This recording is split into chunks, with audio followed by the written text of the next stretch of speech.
much more do you think is possible for this offense when you're able to move around like you were on Sunday? Yeah, I mean, I think I don't know. I mean, I think we're a really good offense regardless. But I think obviously just being able to move around, make plays outside of the on schedule plays is definitely a big part of our offense. And I think when we can do that, we have more explosive plays that we're capable of. But I think we're a good offense regardless. Is that the best you felt doing that kind of stuff since week one? Mm-hmm. Yeah. It looked like this was the most that you've taken the check downs this season through the football away a couple times. How much has you over the bye put a concerted effort on taking the easy stuff when it is available? I mean, I think that's always kind of part of this offense and just reading the plays out. But I think a big part of it was that's kind of what the defense was giving us this week. I think they're doing a good job trying to take away some of the deeper stuff, and obviously we're getting some pretty big gains just taking the check downs, and whether that's a running back breaking a tackle or making a guy miss. I mean, there was some big ops there. So I think a little of that just played into the way they were playing us. Does the game feel easier for you when you have more of those opportunities to dump the ball down and take the thing underneath yardage?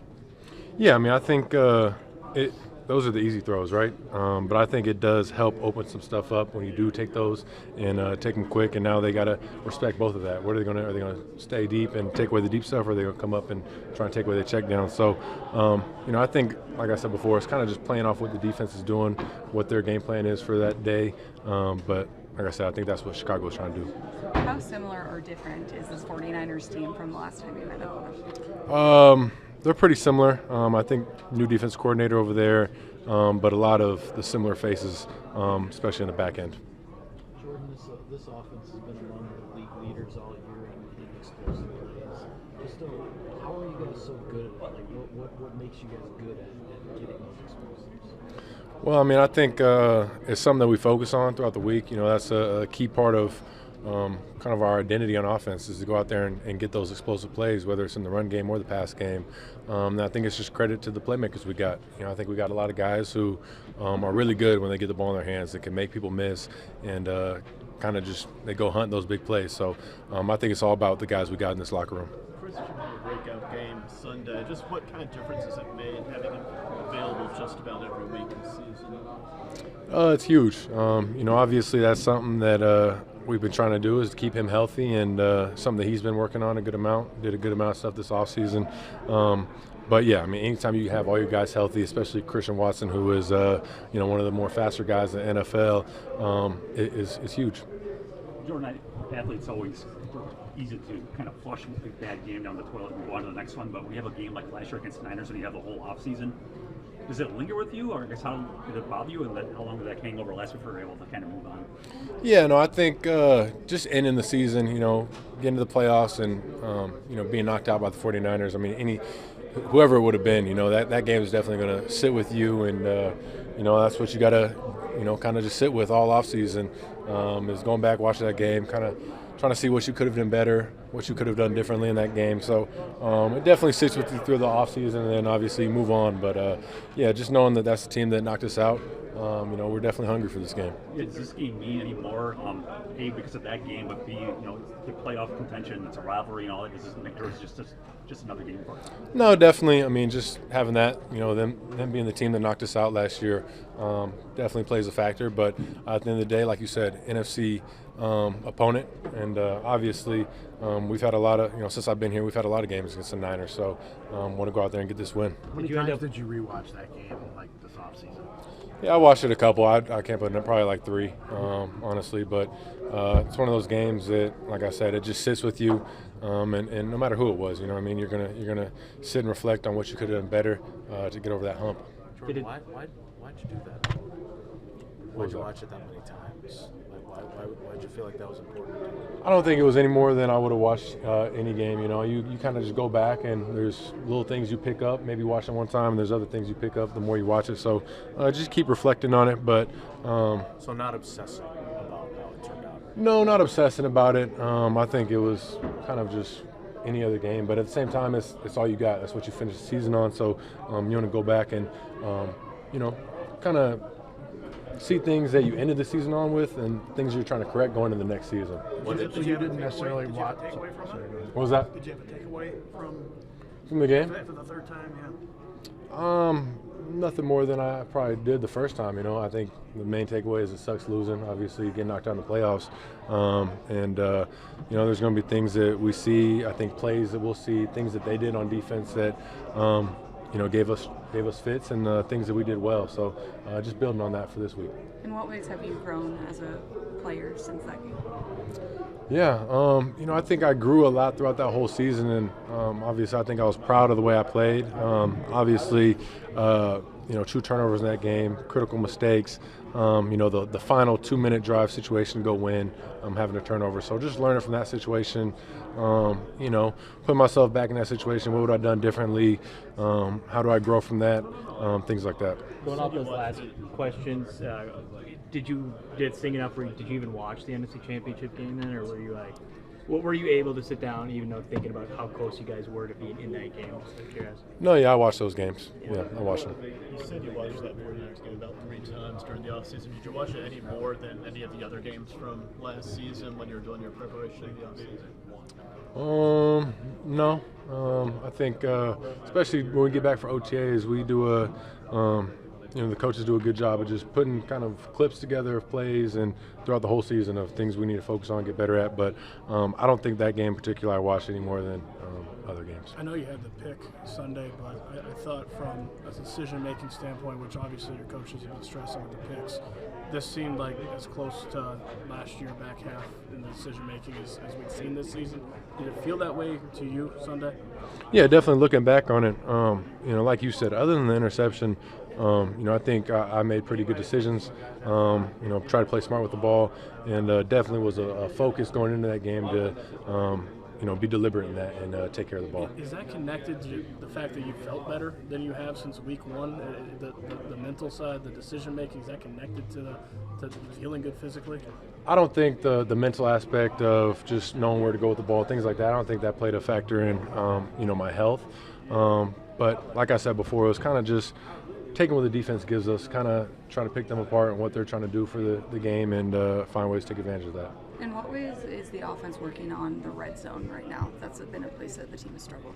Yeah, I think it's tough. I think it's a lot of just looking at what we've been doing, what defenses have been doing to try and stop us, and just trying to find better plays, find out what we can do better, what I can do better to get us in that end zone and get over this kind of the lulls we're having in the red zone right now. Do you feel like it's a hump that the team just needs to get over? I definitely think it's something that's fixable. I think you look at last year, I think we were a lot better in the red zone, and whether that's just the plays we were drawing up, whether we were just finding better options versus what the defenses are doing, or just coming down to making those plays that we might not be making right now. But I'm not concerned about it. I think it's something that we will fix going forward, but it definitely hasn't been up to the standard we're trying to have it at. Now that you've been able to put just more games together, just how more chemistry, how much more connected do you feel with some of these guys? Because like even Christian after the game just felt like that relationship is growing. Just I guess where do you feel just kind of that relationship is going with the offense right now? No, it's been good. It's something that you build on every week, but I always feel like I have a great connection with these guys, all the receivers in here. It's something that we've been building, over the past couple of years. But like I said, just getting everybody more involved, and the more reps we can get together, the better the connection is, the better the communication is, understanding where we're going to be. But I think our connection's all been pretty good. Wasn't surprised to have Magoo back out there today. Yeah, no, it's awesome. That's our guy right there. Obviously, he's back in the receiver room, not in the quarterback room, but it's definitely great to have him back. He's not a receiver, but it sure looks like the past few weeks your connection with Jacobs out of the backfield has been a lot better maybe than early in the season. What's the process been like of getting on the same page with him, especially in the passing game? Yeah, like I said before, he's one of those guys that you want to have the ball in his hands. He does really good things when he has it. And I think it just comes down to, like I said before, what defenses are doing. I'm always trying to be aggressive and take those shots down the field. And sometimes, especially last week, I think they did a good job of just trying to get underneath that stuff. And anytime we can get the ball in Josh's hands with, 5 yards between him and the next defender, good things are going to happen. So I'm just trying to keep getting him the ball. But he makes you right when you give him the ball. Is it any different learning a running back target than it is learning a receiver? And why do you think that has clicked, especially last month? Yeah, no, I think it's different. You know, I think usually check downs, you have a feel where those guys are going to be at. And obviously the deeper routes are, that connection's a little tougher. So I don't think it's hard. It's just, being on the same page. Obviously, this is year one here for Josh in the offense, and I feel we have a ton of different terminology and things where the backs are on different routes. So just being on the same page with that, he does a great job, being in the backfield with me, just communicating with what route he might be on, because there's so many different nuances where one single route a receiver's running might change his route. So just communicating, let me know where he's going to be at has been huge. Jordan, what is it about Fred Warner? Is it his athleticism or his ability to diagnose an offense? And what do you have to do at quarterback to compete against a guy like that? Yeah, I think with Fred, it's definitely his athleticism. Obviously, I think he does a great job at, like you said, dissecting plays, and he's usually in the right spot. But he's a guy that flies around the field. He's an aggressive player. He tackles well. So there's just not a lot of things that he doesn't do well. But he's really just a great athlete out there, and he's all over the place. With a guy like that, do you think about your eyes, or you think about emotion or something like that? Does that come during the week of preparation? How to plan for a guy like that? No, definitely, and I think their whole defense does a good job of trying to read the quarterback, read his eyes, and play off that. So with this defense, you got to be great with your eyes. Obviously, great with the timing of passes, because they do a good job of just reading you and getting in those passing lanes. So got to be great and try and move guys around. Jordan, going back, you said earlier that was the best you felt since the opener. So in what ways did that change the way you played? Were your throwing mechanics better? Were you not thinking at all about the limitations? In what ways did it help you? Because you look different than you had in the previous weeks. That's a good question. I don't know. I'd say maybe moving around. I definitely felt more comfortable getting out of the pocket, things like that, even just running and on some of the scrambles. But I couldn't tell you. I mean, mechanic-wise, I've been trying, even being hurt, been trying to, stick with my fundamentals, keeping my feet in the ground, things like that. But I'd say more just being on the run, things like that. Are you attempting that run to the pylon in previous weeks, given what you were dealing with? Is your brain still saying, the hell with it, I'm going for it, or no? No, I would probably. I mean, if it was there, yeah, I'd probably run. If I was given the opportunity, who knows what speed I would have got up to, but I would have definitely probably tried it. When I'm out there, I'm kind of just playing and reacting to things. So I'm not really trying to limit, if I'm dealing with injury, limit myself in that aspect. And when you lower your shoulder, are you thinking, I have to lower my non-throwing shoulder, or is that also not, is that just where the play was? Yeah, it's just where the play was. I'm just playing at that point. I try not to think about. I don't even know if you really can think about all that stuff in the heat of the moment right there. I think it just comes back down to playing football. A few more looks at it. Do you think you got in first time? I felt like I was getting over the pylon, but I definitely watching it on the field, seeing that angle that the rest were seeing, where the pylon cam was, you couldn't tell. I was over the top of the pylon, so you couldn't really tell. So, I think they rolled it the right way. But yeah. Christian, on the 60-yarder Watson, you got hit pretty hard on that, didn't you? On the final 2-minute drive? Yeah. Mm-hmm. So how do you stand in the pocket and not flinch? Like, if one of these guys are going to come at me, I'm going to duck for self-preservation, right? But you didn't flinch. I know it's part of the job description, but is it natural? Do you have to train yourself? How do you hang in there in those kind of moments? I think that's another thing.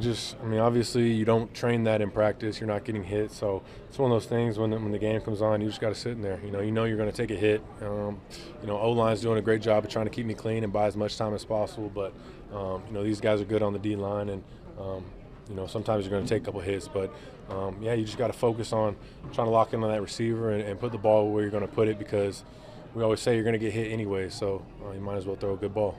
Is some of that just natural, though, Jordan, or not? Do you get better at that? I guess I'm just curious about the mental part of that. Yeah, I think it is kind of mental, but I think, just years of playing football, I think you get better at it. But like I said, it's hard to train. You don't, in the offseason, it's not like you got a guy run at you, hitting you while you're throwing. So a little of it is just, just playing quarterback and knowing that you're going to take some hits. You got to be that guy to be able to sit in the pocket and deliver the ball. Bill was an offensive lineman, so he was the one letting his quarterback. I never threw a lookout block in my life, I'll let you know.